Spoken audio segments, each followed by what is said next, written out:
Katherine Reynolds sat in her penthouse bathroom at 5:45 a.m., carefully applying chipped nail polish over her $100 manicure. In the mirror behind her, her walk-in closet held 2,000 square feet of designer clothes. But she reached for the Target bag on the counter, faded jeans, a threadbare cardigan, scuffed flats that had cost $12. This was date number 12. 11 men had already failed her test, their interest evaporating the moment they believed she earned $45,000 a year as an administrative assistant. She'd watched their eyes go flat, their smiles thin to politeness, their excuses about early meetings tumble out within 20 minutes. Today's appointment was at a coffee shop in a working-class neighborhood with a mechanic named Ryan who had a 7-year-old daughter and an old Honda Civic. Katherine had no reason to believe he'd be different, but she was tired enough of being wanted for her billions that she kept trying anyway.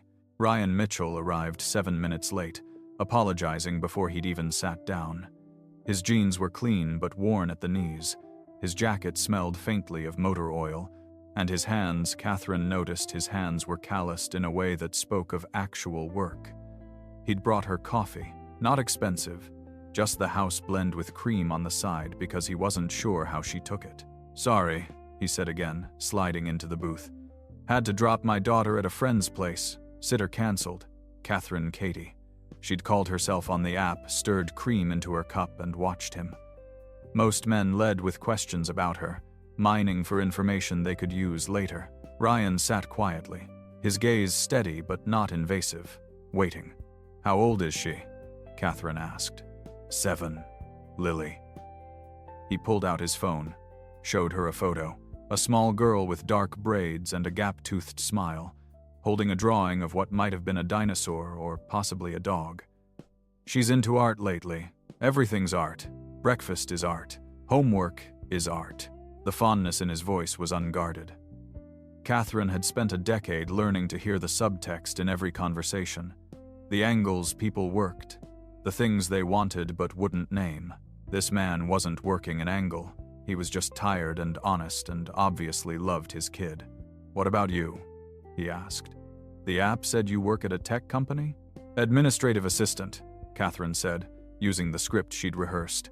"Mostly scheduling, emails, keeping things organized. Not glamorous." She waited for the shift, the subtle cooling she'd seen in a dozen other faces. Ryan nodded. "That sounds hard," he said, "keeping everything running behind the scenes. People probably don't give you credit for half of it." Katherine's coffee cup stopped halfway to her mouth. In 3 years and 11 failed dates. No one had said that. No one had looked at her fake job and seen actual work. They talked for an hour. He told her about Lily's obsession with dinosaurs, and then dragons, and now marine biology. About the apartment with the leaking faucet he couldn't afford to fix properly. About his job at Garcia's auto repair. She told him the carefully constructed lies about her life. And he listened the same way he'd listened to everything else, fully. Without judgment, without the constant mental calculation of whether she was worth his time. When they walked to her car, a borrowed Toyota Camry, not the Tesla in her private garage, Ryan crouched to look under the chassis without being asked. He found a problem she hadn't known existed, explained it in plain language, offered to get her parts at cost. "You don't have to do that," Katherine said. "I know." He stood, wiping his hands on a rag from his pocket. "But breaks are important. I'd rather know you're safe." The words were simple. Katherine had built a $500 million company on her ability to read people, and she couldn't find a single calculation behind those words. Just concern, just kindness. She made her offer in the parking lot, watching his face. Reynolds Tech needed someone to maintain their fleet vehicles. Contract work, flexible hours, better than shop rate. Ryan hesitated, and she could see him doing the math in his head. Bills, groceries, Lily's needs. "What's the company?" he asked. "Reynolds Tech. We do automotive software." He didn't recognize the name. Didn't pull out his phone to Google it. Just nodded slowly. "I don't want charity." "It's not," Katherine said, and meant it. "We genuinely need someone reliable. You'd be doing me a favor." Ryan agreed to try it out. They exchanged numbers. Hers was a burner phone. One more layer of protection and parted ways. Katherine drove 3 blocks before pulling over, her hands shaking on the wheel. For the first time in years, she'd met someone who'd looked at her fake poverty and seen a person worth respecting. She wanted more of that. Needed it. The way you need air after holding your breath too long. The risk was enormous. If he found out who she really was when he found out, it would destroy whatever fragile thing had started to grow between them. But Katherine had spent her whole life making calculated risks. This one felt different. This one felt like it might actually matter. That evening, in her penthouse 40 floors above the city, her assistant Emma found her staring at Ryan's profile on her phone. "How was date number 12? Emma asked. "Different." Katherine set the phone down. "He didn't care about the money. Actually respected the work. So when do you tell him?" "Not yet. I need to know it's real first." She looked out at the city lights, all those windows hiding all those lives. "If I hire him, I can spend more time, see who he really is. You're playing with fire." "I know." Katherine touched the window, felt the cold glass under her palm. "But for once, I think it might be worth burning." Ryan got home to find Lily already in her pajamas, drawing at the kitchen table. She looked up when he came in, her eyes too knowing for 7 years old. "Was she nice?" Lily asked. "The lady from Coffee?" "Yeah, she was really nice." "You like her?" It wasn't a question. Ryan hung his jacket on the hook by the door, the one that still held Sarah's old scarf, the one he couldn't bring himself to move. "It's okay to like people, Dad," Lily said softly. "Mom would want you happy."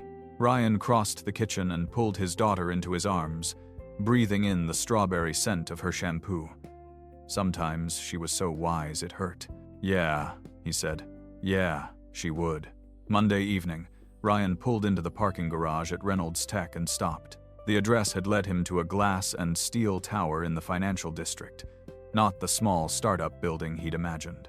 The fleet vehicles were Teslas and Mercedes and BMWs, and his old Civic looked like a rust bucket by comparison.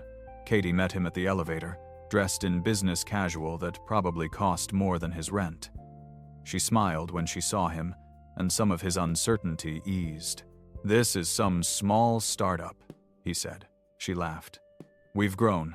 Come on, I'll show you the garage." The next 2 hours proved why she'd hired him.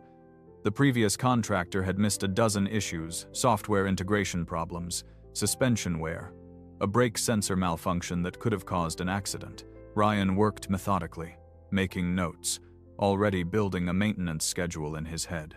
Katie stayed, bringing him coffee, handing him tools when he asked. She knelt beside the car he was working on, close enough that he could smell her perfume, something subtle and expensive that didn't match her Target cardigan. "You don't have to stay," he said, his voice slightly muffled under the chassis. "I can lock up when I'm done. I don't mind. It's quiet after everyone leaves." He slid out from under the car and found her looking at him with an expression he couldn't quite read. Lonely, maybe. Or tired. Or both. "Tell me about Lily," she said. So he did, because talking about Lily was easy and safe. He told her about the drawings, the questions, the way his daughter had started sketching families of 3 with the third person always a blank stick figure with a question mark for a head. "She thinks you need someone," Katie said. "She's 7. She thinks everyone needs someone." Ryan sat back against the car, wiping his hands. Lost her mom when she was 4. Childbirth complications with what would have been her little brother. We lost them both. The words still hurt, 3 years later. Katie's hand moved toward his, stopped, settled on the concrete between them. "I'm sorry," she said. "Me too." He looked at her. This woman who'd stayed late in an empty garage to keep him company. "What about you? Family? Parents are gone. No siblings. Just me and work. That's lonely." "Yeah." Her voice was barely a whisper. Very. The moment stretched between them, fragile and real. Then Ryan's phone buzzed with a text from Lily's babysitter, and the spell broke. But something had shifted. Katherine felt it like a change in air pressure before a storm. Over the next 2 weeks, Ryan became a fixture at Reynolds Tech 3 evenings a week. Employees grew used to seeing him in the garage, the quiet mechanic who fixed things they didn't know were broken. Katie was always there, working late, bringing coffee, finding excuses to talk. They texted between visits. Work questions became personal messages. Lily's latest dinosaur fact, a meme about Monday mornings. Good morning greetings that felt less casual each time. Katherine found herself checking her burner phone compulsively, waiting for the small vibrations that meant Ryan was thinking about her. The danger of it thrilled and terrified her in equal measure. She was Katherine Reynolds, founder and CEO, worth $500 million. He was Ryan Mitchell, mechanic, single father, living paycheck to paycheck. The gap between their real lives was unbridgeable, but the gap between Katie, the admin assistant, and Ryan, the mechanic, didn't exist at all. She was playing with fire, just like Emma had said. But Katherine had spent so long being careful, being strategic, being alone. For once, she wanted to burn. Saturday morning, Ryan texted her a photo of Lily at the park. Katherine stared at it for a long moment, then did something reckless. She asked if she could join them. His response came immediately. We'd love that. The park was crowded with weekend families. Katherine dressed down jeans, sneakers, a sweatshirt, and tried not to think about the board meeting she'd rescheduled or the emails piling up in her real inbox. When she saw Ryan pushing Lily on the swings, something in her chest pulled tight. Lily was shy at first, hiding behind her father's legs. But Katherine had been around enough employees' children at company picnics to know the trick. She didn't push, just sat on the bench and waited, letting the girl come to her. It was Lily who broke the ice, showing Katherine a ladybug she'd found on the slide. They examined it together, Katherine asking questions, Lily answering with the absolute certainty of a 7-year-old expert. When Lily ran back to the swings, Ryan sat down beside Katherine. She likes you, he said. She's easy to like. She doesn't warm up to people usually. Not since Sarah died. His voice was quiet. She's been hurt enough. I'm careful who I bring around her.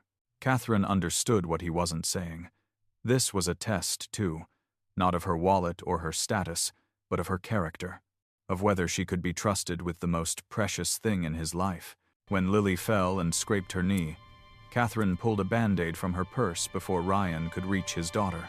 She cleaned the wound gently while Lily sniffled, then stuck on the Band-Aid decorated with tiny dinosaurs.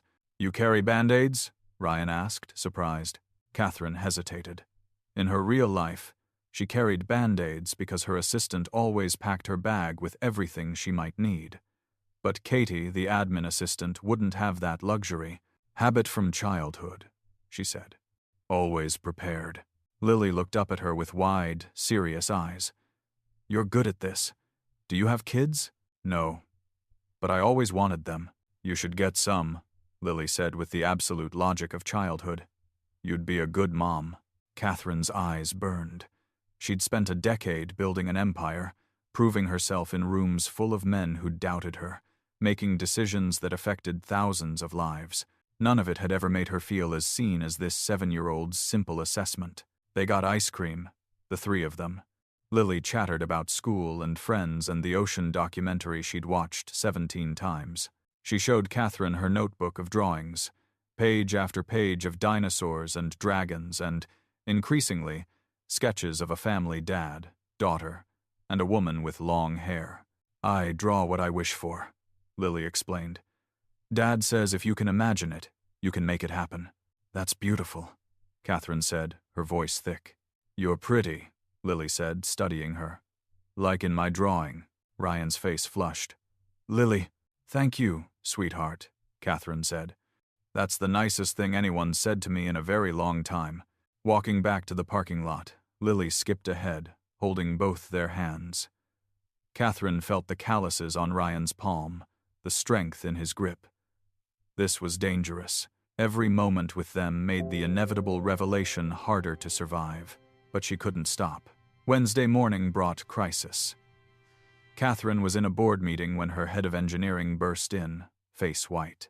The autonomous driving platform is crashing, he said. Every vehicle.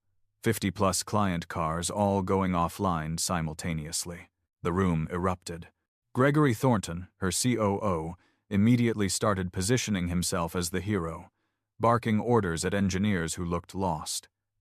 Catherine's phone was ringing clients, investors, board members. The stock price was already dropping. She excused herself from the meeting and called Ryan. He was at Garcia's, elbow deep in an engine repair. "I need you," she said, and heard the desperation in her voice. "Emergency. The demo vehicle for our $10 million contract is failing and no one can fix it. Katie, I'm not scheduled until tonight. I know. I'm sorry. I wouldn't ask if it wasn't desperate." She heard him pause, heard the calculation in his silence, his job, his schedule, his life that didn't bend easily. Then, "Send me the address. 20 minutes. When Ryan arrived at headquarters, his Civic conspicuous among the executive vehicles, Katherine met him in the lobby. She was different here, he realized. More polished, more controlled. The way employees deferred to her was subtle but unmistakable. He filed the observation away, confused. The conference room was packed with engineers and executives, everyone talking over each other. Gregory Thornton looked up when Ryan entered, his expression sliding from confusion to disdain. "Katie, who is this?" he asked. "Our fleet contractor," Katherine said. "Best mechanic in the city." Gregory's laugh was sharp. "We need engineers, not grease monkeys." Ryan felt the words land like a slap, but he kept his face neutral. He'd been underestimated before.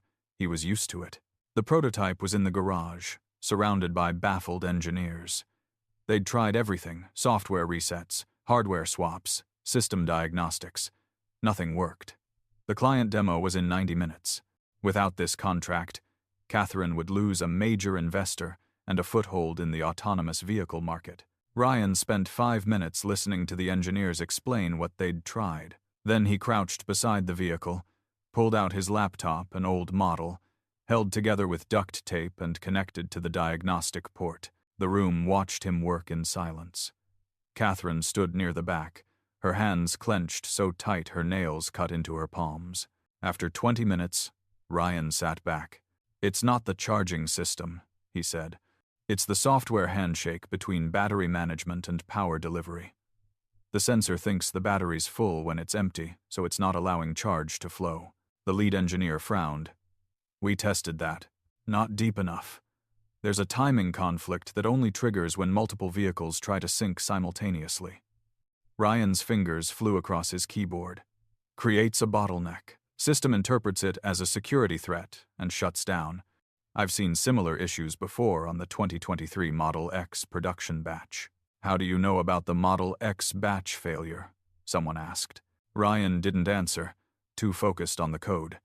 But Katherine saw something flicker in his expression, a brief shadow. There and gone. 40 minutes later, the vehicle's charging light turned green. Ryan ran a full system diagnostic. Everything was perfect. The room erupted in applause and relieved laughter. The client demo was saved. "How did you do that?" the lead engineer asked, genuine admiration in his voice. Ryan shrugged, already packing up his laptop. "Just looked at it differently." Gregory Thornton was silent, his jaw tight. Katherine watched him watching Ryan and recognized the look. It was the expression of a man who'd just realized he'd miscalculated. Katherine walked Ryan to the elevator, aware of eyes following them. "You saved us," she said quietly. "That contract. You have no idea what you just did. You said it mattered. That's all I needed to know." The elevator arrived. Katherine stepped closer without thinking, her hand settling on his chest. She could feel his heart beating under her palm, quick and strong. "Katie." The elevator doors opened. An executive Katherine recognized from the board stood inside, surprise flickering across his face when he saw them. Katherine stepped back quickly, professional distance reasserting itself. But the damage was done.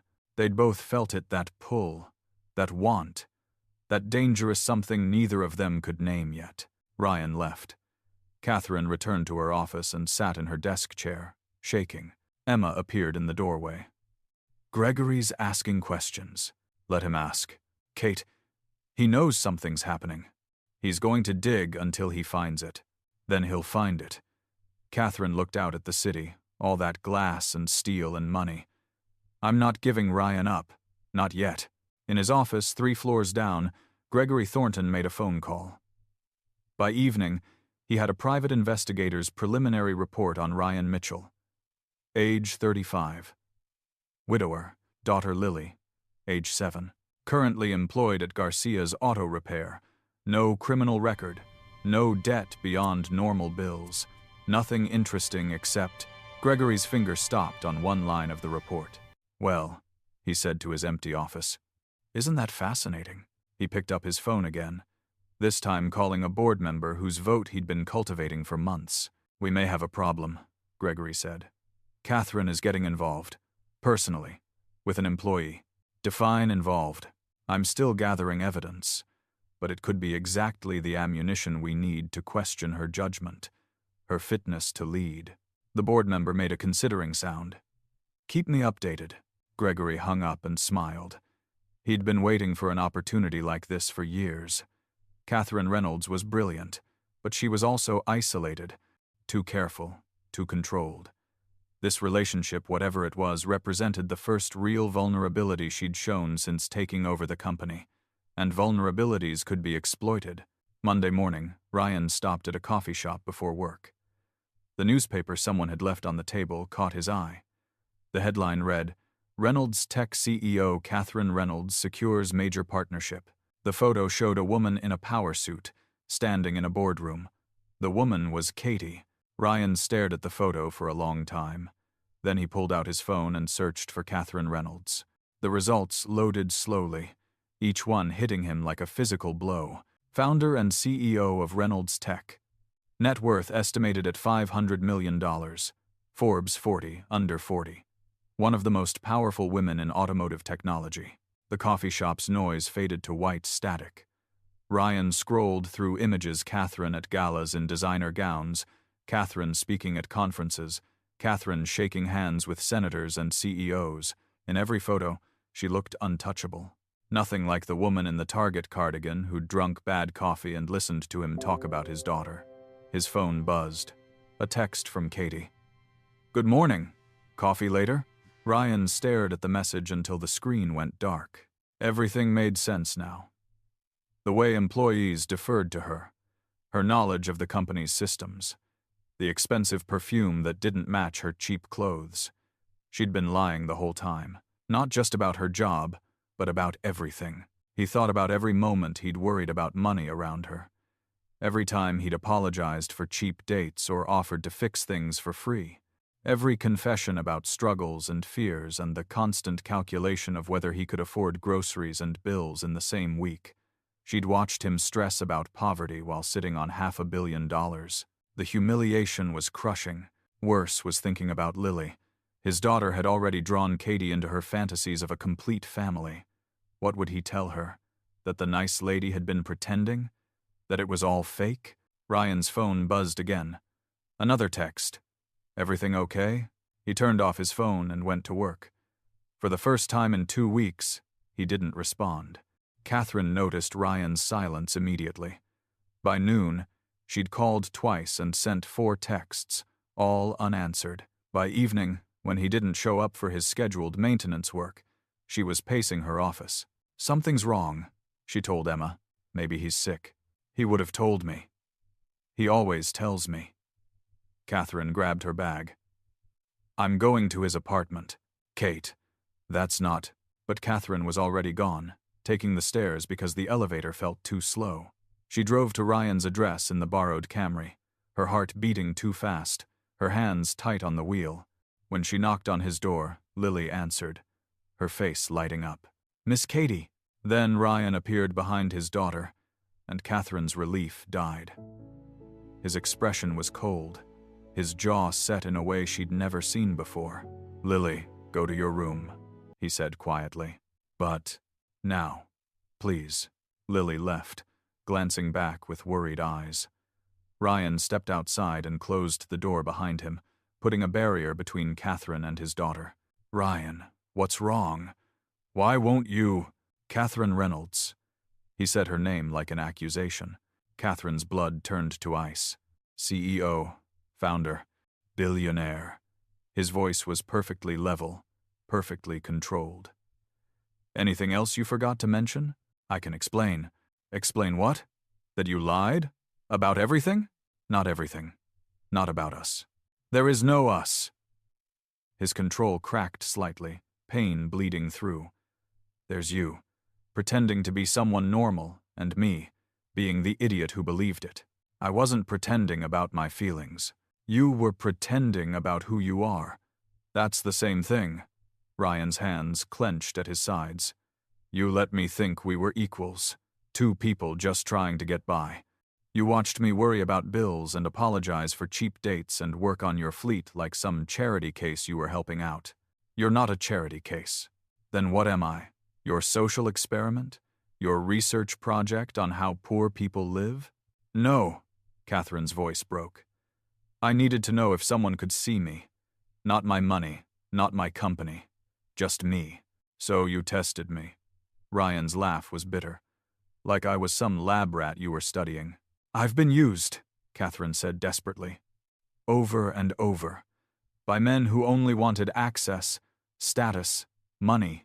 I had to know you were different. I was different. I didn't care about any of that. He was almost shouting now, his control finally shattering. I cared about you. Or who I thought you were. That was me. Everything between us was real. Ryan shook his head slowly. How can I believe anything you say? You've been lying since the moment we met. Not about this. Not about what I feel. You know what the worst part is? Ryan's voice dropped to a whisper. I fell for you. Completely. And Lily, God, Lily draws pictures of you as her mom. How do I explain to her that the nice lady was just pretending? I wasn't pretending about her, Katherine said, tears streaming down her face. Or you. Or any of it. I can't do this. Ryan reached for the door handle. I can't be your experiment. Your way of proving something to yourself. You're not. Please. The word came out rough, broken. Just go. Ryan, please. Katherine left. Behind the door, she heard Lily's small voice asking why Miss Katie was crying. She made it to her car before the sobs hit, curling over the steering wheel in the dark. She'd known this could happen. Had known the risk. But knowing didn't make it hurt less. That afternoon, Reynolds Tech's stock dropped 3%. The autonomous driving platform that Ryan had fixed was crashing again, but worse this time. Every client vehicle affected. Systems failing nationwide. The board convened an emergency meeting. Katherine stood at the head of the conference table, feeling like she was underwater. Engineers were shouting theories. Gregory Thornton was already positioning the failure as Katherine's fault, distracted leadership, poor judgment, inability to manage crisis. We need a solution by tomorrow, the lead board member said. Or we start looking at restructuring, leadership changes. Katherine understood the subtext. They meant her removal. Gregory's smile was small and satisfied. Back in her office, Emma laid out the situation bluntly. We need a miracle. If we can't fix this by tomorrow, we lose everything. Get every engineer back in here. We've tried. No one can figure it out. Emma paused. What about Ryan? He won't come. He hates me. Does he? Or is he just hurt? Emma's voice was gentle. He's the kind of man who doesn't let people suffer if he can help. Especially not you. I can't ask him. Not after what I did. Then I will. Emma called Ryan while Katherine paced. She explained the crisis without mentioning Katherine's heartbreak, 50 vehicles affected, potential for accidents, people who could get hurt. Get your engineers to fix it, Ryan said. They can't. You're the only one who might understand this. Emma paused. Please, I know you're angry, but people could get hurt. The silence stretched. Then, I'm not doing this for her. I know. But you're doing it. That's what matters. Ryan arrived at headquarters an hour later. The conference room was packed, engineers, executives, board members. Gregory Thornton, looking smug. Katherine stood near the back, her eyes red-rimmed, exhausted. Their gazes met for a fraction of a second. The pain in her expression almost broke his resolve. Almost. "Show me the data," Ryan said. For 2 hours, he worked while the room watched in tense silence. The engineers had tried everything conventional. Ryan went deeper, pulling up server logs and firmware protocols and timing sequences that shouldn't have mattered but did. Finally, he found it. Not a single bug, but a cascade failure triggered by a software update pushed 3 days ago.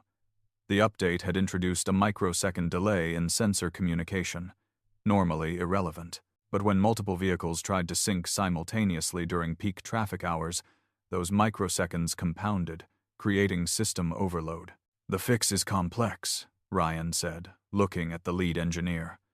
"But possible. You'll need to roll back the update, patch the timing sequence, and build in a buffer protocol." He walked them through it step by step, his explanations clear and precise. The engineers worked fast, implementing his solution. An hour later, every system was green, every vehicle functioning perfectly. The room erupted in applause. The board members who'd been calling for Katherine's head an hour ago were now shaking Ryan's hand, asking his background, his qualifications. Ryan packed up his laptop without meeting anyone's eyes. Katherine caught him at the elevator. "You saved us," she said. "Again. I didn't do it for the company." Ryan stared at the elevator numbers. "Those drivers could have been hurt. That's not acceptable. I know what you did. Why you did it." Katherine's voice shook. "That's who you are. That's why I—" She stopped. The elevator dinged open. "I need to go," Ryan said. "Lily's waiting." He stepped inside. Katherine watched the doors close between them, separating them again. She turned and found Gregory Thornton watching from down the hall, his expression calculating. The confrontation happened the next morning. Gregory cornered Ryan in the parking garage. "Congratulations," Gregory said. "Quite the hero. I solved a problem. That's all. Humble. I like that." Gregory smiled. "Tell me, how long have you been sleeping with the CEO?" Ryan's hands clenched. "I'm not. Please. I've seen the security footage. The coffee runs, the late nights, the way she looks at you." Gregory stepped closer. "What's your angle? Stock options? A permanent position? Maybe you think you can marry into the fortune." "I didn't know who she was." Gregory laughed. "Spare me. Everyone knows who Katherine Reynolds is. I don't travel in those circles." "You don't belong in any circles here." Gregory's voice turned cold. "You're a mechanic. She's a billionaire. This little fantasy ends badly for you. I suggest you walk away now while you still can. We're not together, so your concern is unnecessary." "Good. Saves me the effort of destroying you."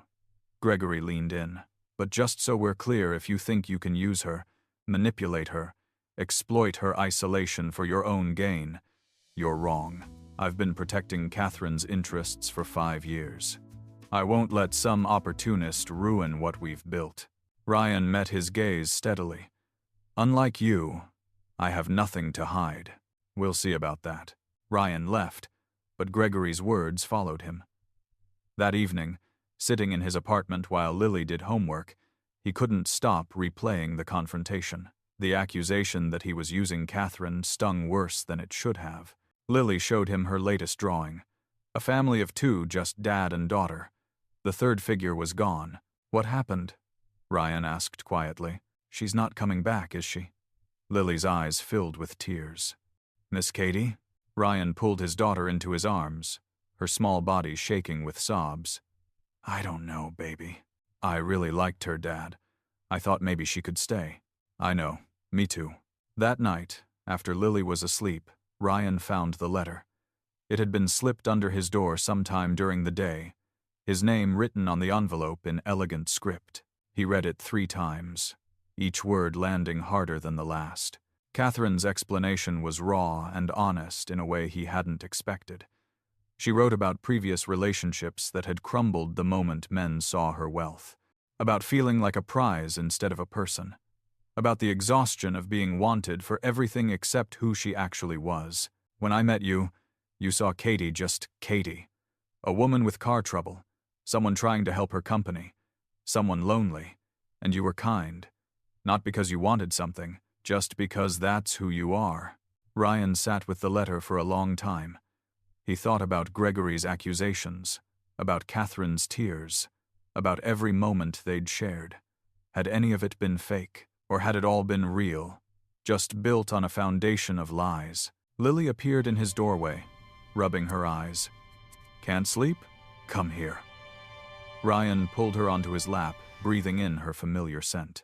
Is that from Miss Katie? Yeah. What does it say? That she's sorry. That she cares about us. Ryan paused. That everything she felt was real. Do you believe her? The question hung in the air. Ryan thought about Catherine's face when she'd bandaged Lily's knee. The way she'd stayed late in empty garages just to keep him company. How she'd called him, desperate and afraid. Not because she needed his skills, but because she needed him. Yeah, Ryan said slowly. I do. Then you should tell her. It's not that simple, Lily. It is, though. His daughter looked at him with Sarah's eyes, with a wisdom that shouldn't fit in someone so small. You like her. She likes you. The rest is just details. If only it were that easy. The investigation into Gregory Thornton began quietly. A routine audit triggered by the board's post-crisis review. But what they found wasn't routine at all. Expense reports that didn't match receipts. Payments to contractors who'd done substandard work, contractors who, it turned out, were paying kickbacks to Gregory's personal accounts. The previous fleet maintenance company that Ryan had replaced? They'd been overcharging the company by 40%, and Gregory had been getting a cut. That's why he'd opposed Ryan so viciously. Not because Ryan was unqualified, but because Ryan's competence exposed Gregory's corruption. The board meeting was swift and brutal. Gregory tried to deflect, to make it about Catherine's leadership, about her inappropriate relationship with a contractor, but the evidence was overwhelming. By the end of the day, Gregory Thornton was terminated for fraud and escorted out by security. Katherine watched him go and felt nothing. Not triumph, not satisfaction, just emptiness. She'd won, but the victory felt hollow without Ryan there to share it. That evening, she was working late when she heard a knock. Emma was gone. The building was mostly empty. Katherine looked up and froze. Ryan stood in her doorway. Can I come in? He asked. Katherine nodded, unable to speak. Ryan entered slowly, looking around at her office, the floor-to-ceiling windows, the expensive furniture, the framed magazine covers featuring her face. This was her real world, the one she'd hidden from him. I read your letter, Ryan said. Multiple times. And I understand why you did it. He moved closer. Doesn't mean it didn't hurt. I know. I'm so sorry. I spent a week being angry, feeling played. Ryan stopped a few feet away, close enough that she could see the exhaustion in his eyes. Then I realized something. Katherine waited, barely breathing. Every moment we had, you could have been anywhere else, doing anything else, with anyone else, but you chose to be with me, in a garage, at a park, drinking cheap coffee. He paused. You didn't have to do that. I wanted to. That's what matters. You wanted to. Not because you had to impress me. Not because you needed something from me. Just because. It was the happiest I've been in years, Katherine whispered. Me too. The admission hung between them, fragile and true. I'm scared, Ryan said, of your world, of not being enough in it. My world is lonely and cold and fake. Katherine's voice broke. The only time it felt real was when you were in it. People will judge. You're bored. Your investors. Let them. Katherine moved closer, closing the distance. I spent my whole life caring what people thought. It got me everything except what I actually needed. What do you need? You, Lily. Real conversations. Someone who sees me. She touched his face, felt him lean into her palm. Just me. It won't be easy. Nothing worth having is. Ryan kissed her then, soft and careful and full of everything they'd been trying not to feel. Katherine wrapped her arms around him and felt the world settle into place. When they broke apart, Ryan's forehead rested against hers. "I can't be your employee," he said. "Can't have people think." "Director of Fleet Operations and Engineering Liaison," Katherine interrupted. "Real position, real salary. You earned it. Every engineer who's worked with you agrees. This has nothing to do with us. Director, if you want it. If not, I'll help you find the best position anywhere else." "Your choice." Ryan was quiet for a long moment. Then, "I want to try. Us. Honestly this time. No lies," Katherine promised. "Just, is it okay if I'm terrified? As long as you're terrified with me." 3 months later, Ryan stood in his new apartment's kitchen, watching Katherine burn toast while Lily set the table. The apartment had 2 bedrooms, real light, a neighborhood where kids played outside. His daughter had her own room, decorated with her drawings and books and the new art supplies Katherine had bought her. Not because Katherine was trying to buy affection, but because she'd noticed what Lily loved and wanted to support it. Monday would bring another week at Reynolds Tech, where Ryan now had an office with his name on the door and a team that respected his expertise. The industry article on his desk, "Meet the Mechanic Who Revolutionized Reynolds Tech," still felt surreal. But he was good at his job. He'd earned his place there. "Mom, you're burning it again," Lily said, using the name she'd tentatively tried 3 weeks ago and that Katherine had cried over for an hour. Sorry. Katherine fumbled with the toaster, laughing. "I'm better at running companies than making breakfast." "That's okay. Dad's good at breakfast. You're good at other things." Ryan caught Katherine's eye across the kitchen, saw the happiness there, the peace. She looked different than she had 3 months ago.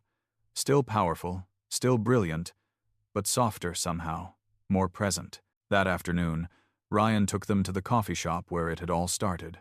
The same corner booth, the same terrible coffee. Katherine laughed when she tasted it. "We can afford better coffee now. But this place is special," Ryan said. "This is where everything started." He'd been planning this for weeks, carrying the ring in his pocket, waiting for the right moment. Now, watching Katherine smile at him across the scarred table, Lily coloring quietly beside them, the moment felt right. "I've been thinking about your test," he said. "The blind dates. Ryan, I told you. I'm sorry. No, I get it now. You needed to know you were loved for you, not your money or status, just you. And you loved me when you thought I was just Katie. That means everything. I did love you then." Ryan reached across the table, took her hand. "I love you more now." Katherine's breath caught. "I spent 3 years alone. Thought that's all I deserved. That my chance at love died with Sarah." Ryan pulled out the ring box, heard Katherine's small gasp. "Then you walked into my life with fake car trouble and showed me something I'd forgotten. Hope, not just for me, for Lily." He opened the box. The ring was simple, elegant, within his budget even with his new salary. Not the kind of ring a billionaire might expect, but Katherine's eyes filled with tears. "You tested everyone to find someone real, someone who saw you." Ryan's voice was steady despite his racing heart. "Katherine Reynolds, I see you. The brilliant CEO who's terrified of failure, the lonely woman who wanted family, the person who loves my daughter like her own, the woman who can't make toast but fills our lives with light." Katherine laughed through her tears. "Will you marry me? Build this life with us? Be Lily's mom and my wife and my partner in everything?" "Yes." The word came out choked. "Yes, absolutely yes." Ryan slid the ring onto her finger and she kissed him, tasting coffee and salt and happiness. Around them, the coffee shop regulars who'd watched their story unfold burst into applause. Lily hugged them both. "I drew this 3 months ago," she said, pulling out her sketchbook. The picture showed a wedding stick figures under a flower arch, the caption reading, "Dad plus Mom plus me." "You knew before we did," Katherine said, pulling Lily close. "I know lots of things. I'm smart like Dad." That night, after Lily was asleep, Ryan and Katherine stood in the kitchen looking at the drawing now magnetized to the refrigerator. Beside it was Lily's latest work, A family portrait labeled complete. She draws what she wishes for, Ryan said, and makes it come true. Katherine leaned against him. I spent my whole life measuring success in contracts and revenue and stock prices. All of it felt empty. But this, she gestured at the small kitchen, the child's artwork, the life they were building. This feels like everything. Ryan kissed the top of her head, breathing in her scent. For years after Sarah's death, he'd measured wealth in dollars and cents, always coming up short. But standing here with Lily sleeping peacefully and Katherine in his arms and a future spreading out before them, he realized he'd been counting wrong. Real wealth wasn't in bank accounts. It was in Sunday morning chaos and burnt toast and a 7-year-old calling 2 people family. It was in someone choosing to be with you, not despite your ordinary life, but because of it. Katherine had tested every man she dated, looking for someone who'd see past her money to her heart. She'd found him in the last place she expected, a mechanic who couldn't afford fancy dates but gave her something priceless. The chance to be simply Katie, simply loved. The test was over. They'd both passed. And the real story, the one they'd write together, in small moments and quiet mornings and love that grew deeper with every day, was just beginning. Outside, the city lights glittered like promises. Inside, 3 people who'd been incomplete had found their way to wholeness. Not through grand gestures or dramatic revelations, but through the simple, radical act of seeing each other truly. And that, Ryan thought as Katherine's hand found his in the darkness, was worth more than all the billions in the world.